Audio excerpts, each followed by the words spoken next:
Come with me. We are floating now. We rise gently into the warm Okinawan air. The world below begins to change. The sounds of the city become a soft hum. We are leaving the busy streets behind. Below us, Naha city unfolds like a beautiful map. It is a place of bright colors and interesting shapes. You can see the deep blue of the ocean meeting the green of the land. The city is a patchwork of gray buildings, green trees, and blue water. It is a peaceful sight from up here. This is our quiet escape, a 10-minute journey above a very special place. We climb a little higher. The sun is warm on our faces. A gentle breeze moves with us. Look down. Naha is a city full of life. But from this high place, it is calm. The cars look like tiny toys moving slowly along the roads. The buildings are like small blocks arranged with care. You can see the old parts of the city and the new parts. They sit side by side. History and modern life are woven together. This view gives us a special feeling. It is a feeling of peace and wonder. We are just watching, drifting slowly in the sky. Now let's drift towards the center. We are looking for the heart of Naha. And there it is. That long, straight line filled with activity. That is Kokusai Dori, the international street. From up here it looks like a vibrant ribbon running through the city. We are too high to see the individual shops or hear the lively music. Instead, we see a river of gentle movement. The street is lined with buildings, their roofs creating a pattern of light and shadow. Palm trees stand tall along its edges like green sentinels watching over the bustle below. It is the city's main artery, pulsing with energy even from this peaceful distance. Look closely at the patterns. The street is the main line, but many smaller streets branch off from it. They look like tiny streams flowing from a big river. These are the famous market alleys, like the Kokusai Dori shopping arcade. From our view, we can only see the covered roofs of the arcades. They look like long, thin buildings snaking through the blocks. We can imagine the people walking below, exploring the hundreds of small shops.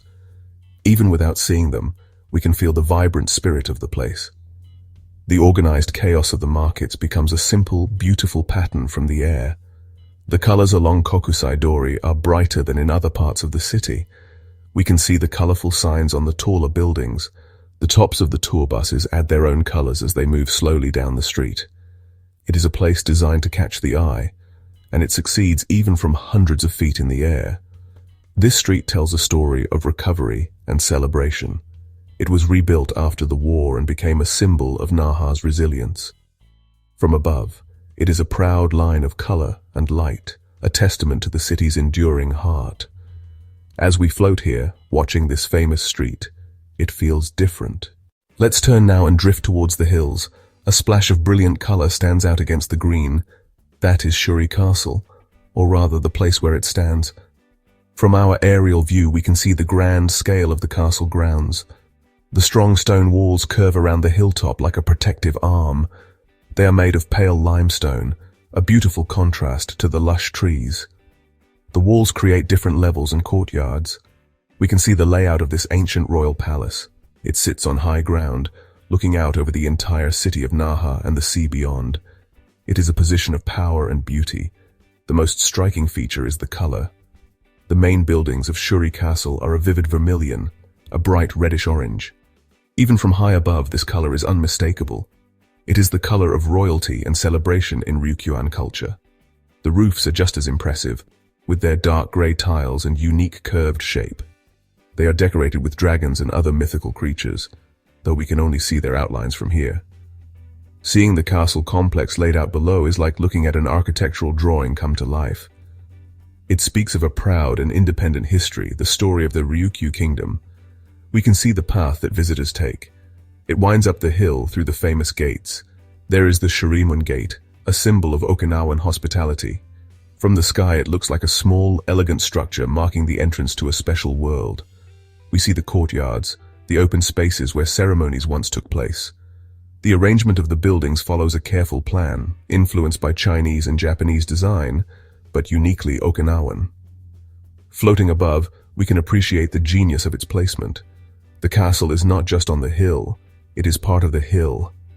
Even in its reconstruction, the spirit of Shuri Castle is powerful. Looking down, we feel a sense of reverence and timelessness. This place has watched over Naha for centuries. It has seen peace and war, destruction and rebirth. Our 10-minute flight is just a blink in its long history, but from this perspective, we can see its enduring presence. It is the historical soul of Okinawa, sitting proudly above the modern city. The bright red against the green hill is a reminder of the culture and heritage that make Naha so much more than just a seaside town. It is a kingdom's capital. Let us drift back towards the water. The edge of the city is where Naha's true island character shines. The coastline is a beautiful curving line where the works of man meet the power of nature. We can see the busy Naha port with its large ships and cranes. They look like giant metal creatures resting by the water. The port is a place of constant motion, connecting Okinawa to the rest of the world. But from our high, quiet place, the movement is slow and graceful. The wakes of the boats create white lines on the deep blue canvas of the water, a temporary drawing that soon fades away. Follow the coast, and you will find pockets of sand. Naminu Beach is a small but perfect crescent of gold. It is nestled right next to the city, a surprising patch of natural beauty. From above, it looks like a tiny secret paradise. We can see the Gokokuji Temple and the Naminoe Shrine perched on the cliff right next to the beach. The shrine's traditional roof stands out against the blue sky and water. It is a stunning sight, a place of worship looking out over the endless ocean. This combination of city, beach, and sacred site all in one small area is what makes Naha's coastline so unique. The color of the water here is truly mesmerizing. As the seafloor drops away, the water changes from a pale, transparent green to a rich, deep blue. We can see the dark shapes of coral reefs just below the surface. They look like underwater gardens. These reefs are the reason for the brilliant colors. They protect the coastline and are home to so much life. From our view, we can appreciate the delicate beauty of this ecosystem.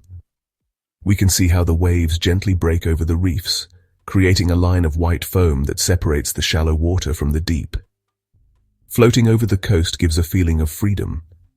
We are suspended between the land and the sea. We can see the city stretching out on one side and the vast Pacific Ocean on the other. The coastline is the border between two different worlds. It is a place of meeting, where the rhythm of the city gives way to the rhythm of the tides. Watching the waves roll in and out, seeing the boats come and go, we feel a sense of calm. This is the edge of the world for the people of Naha, a place of work, play, and spiritual connection. Now let's look further out. Beyond the coast of Naha, beyond the busy port, the ocean stretches to the horizon. On a clear day like today, you can see them. They are faint, misty shapes in the distance. Those are the Kerama Islands. From here, they look like sleeping green giants resting in the blue water. They are a national park, a chain of about 20 islands famous for their pristine beaches and clear waters.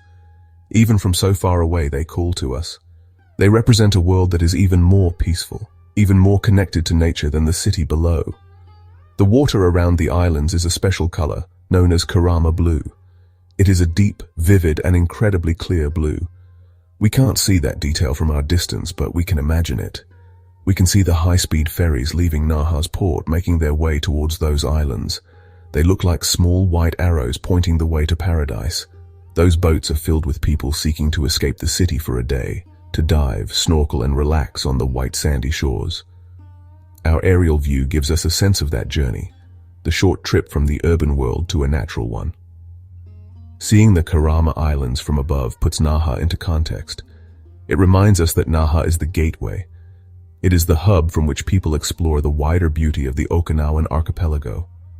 The busy city is the heart, but just a short boat ride away lies a completely different world. This view connects the urban landscape to the wild, natural landscape. It shows us that they are not separate, but part of the same beautiful system. The islands on the horizon are a promise of adventure and tranquility, a key part of the Okinawan experience. Our 10-minute flight doesn't take us to the Keramas, but seeing them is an important part of our journey. It expands our perspective. We are not just looking at a city. We are looking at a city's relationship with the sea and the islands beyond. It makes us feel small in the best way possible. We are floating above one part of a vast and beautiful world. The distant islands are a gentle reminder of how much there is to explore and how nature's beauty is always close by, waiting just over the horizon. Let's turn our gaze back to the city itself. Look for the patches of green.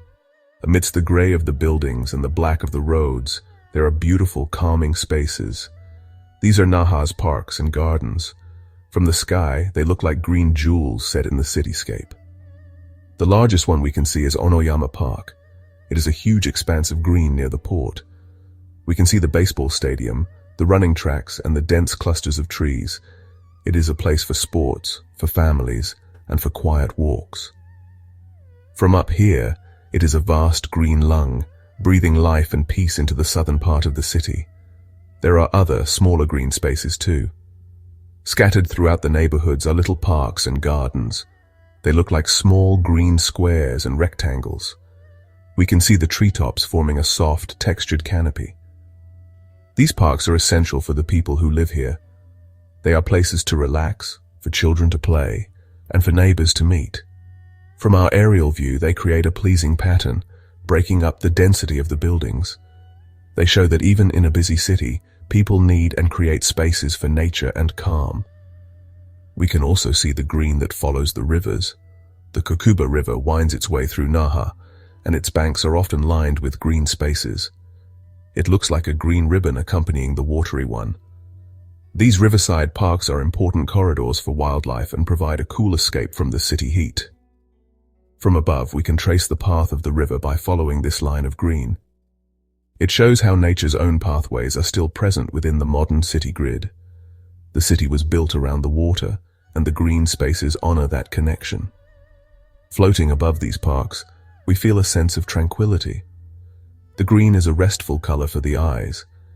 It speaks of life, growth, and peace. We can imagine the sounds we would hear if we were down there, the laughter of children, the rustling of leaves, the chirping of birds. Even from our silent perch in the sky, the sight of these green oases has a calming effect. They are the city's quiet places, its sanctuaries. And from above, we can appreciate how vital they are to the health and happiness of Naha. Let us now drift over the residential areas, away from the main streets and landmarks. Look down at the sea of rooftops. It is a fascinating and intricate tapestry. Each roof tells a small story. We see the traditional Okinawan homes with their beautiful red-orange clay tiles, called akagawara. These tiles are designed to withstand typhoons. From above, they create warm, earthy patches of color that stand out amongst the more modern buildings. They are a link to the past, a visible sign of the island's unique architectural heritage scattered throughout the city. Alongside the traditional roofs, we see the flat gray roofs of modern apartment buildings and houses. They are practical and strong. Many of them have water tanks on top, which look like small white or blue cylinders from our perspective. Some have rooftop gardens, little squares of private green high above the street. Others have laundry hanging out to dry, fluttering in the breeze like tiny flags. This mixture of old and new, red and gray, sloped and flat, creates a rich and varied texture. It is the visual rhythm of daily life in Naha. From this height, the city's layout becomes clear. We can see the narrow streets winding between the houses in the older neighborhoods. They look like cracks in the earth, pathways worn by generations of people. In the newer areas, the streets are wider and laid out in a more organized grid. We can see how the city has grown and changed over time. The patterns of the streets and the density of the houses tell a story of Naha's history and development. It is a story written on the landscape itself, one that is easiest to read from the sky. Floating above these homes, we feel a connection to the people below, even though we cannot see them. We are looking at the places where they live, sleep, and dream. It is an intimate view, but also a respectful one. There is a quietness to it. The city is not just a collection of buildings, it is a community of homes. This perspective reminds us that every city is, at its heart, about the people. The beautiful tapestry of rooftops represents the millions of individual lives that together make up the soul of Naha. Let's shift our view towards the coast again, to a place of modern marvels. There is Naha Airport. It is built on land reclaimed from the sea, a testament to modern engineering. From the sky, we can see the long runways stretching out like gray fingers into the ocean. We can watch the planes looking like giant birds as they land and take off. They move with a surprising grace. The airport is Naha's main connection to Japan and the world. It is a place of hellos and goodbyes, a constant hub of activity. From our quiet vantage point, we watch this modern dance of travel unfold below. From the airport, a silver line snakes its way into the heart of the city. This is the Yui Rail, Naha's monorail. It is elevated high above the streets, and from our even higher perspective, it looks like a sleek silver ribbon. We can see the small trains gliding along it, moving smoothly between the stations. The monorail is a symbol of modern Naha. It is a clean, efficient way to travel, and it offers its passengers fantastic views of the city. From our aerial position, we can see its entire route, how it cleverly winds its way through the dense urban landscape. This modern infrastructure tells a story of a city that is looking towards the future. Naha is not just a place of history and tradition. It is also a dynamic, growing, and forward-thinking city. The airport and the monorail are the lifelines of its modern economy, connecting people, goods, and ideas. Seeing them from above, we can appreciate how these large-scale projects fit into the city's fabric. They are not ugly intrusions. They are elegant additions that help the city function and thrive in the 21st century. As we hover here, we see the contrast between the new and the old. We can see the silver monorail track passing near the ancient grounds of Shuri Castle. We see the modern airplanes flying over the traditional red-tiled roofs. This is the essence of Naha. It is a city that honors its past while embracing its future. From the sky, these different elements do not clash. Instead, they come together to form a single, cohesive picture of a city that is complex, resilient, and full of life. It is a beautiful balance, best appreciated from a distance. Our 10-minute journey is coming to an end. We begin our gentle descent, slowly returning to the world below. But we will not see it in the same way. This aerial escape has given us a new perspective. From high above, the noise and rush of the city disappeared. They were replaced by a quiet beauty, a sense of calm and order. We saw Naha not as a series of streets to be navigated, but as a complete and beautiful whole. We saw the patterns, the colors, and the connections that are invisible from the ground. This high vantage point gives us the gift of understanding. We saw how the city, the sea, and the sky are all linked. We saw how history and modernity live side by side, creating a unique and vibrant culture. Shuri Castle, Kokusai Dori, the green parks, and the blue ocean are not just separate attractions. They are all parts of the same living tapestry. Seeing them all at once helps us appreciate the city's character on a deeper level. It is an experience that stays with you long after your feet are back on the ground. Looking at the world from above can be a meditative experience. It lifts us out of our own small concerns and shows us the bigger picture. It reminds us that the world is vast and beautiful. The problems that seem so large on the ground can feel smaller from a distance.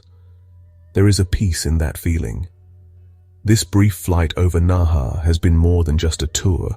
It has been a moment of reflection. It has allowed us to simply watch, to breathe, and to appreciate the quiet majesty of a city at rest. As we touch down, the sounds of the city return, but they seem different now, less chaotic. We carry the memory of the view with us. We remember the patchwork of rooftops, the ribbon of the monorail, and the endless blue of the sea. Seeing a place from the sky does not just show you what it looks like. It changes how you feel about it. It fosters a sense of wonder and affection. Naha is a beautiful city from any angle, but from the sky, its true soul is revealed, and that is a memory to treasure.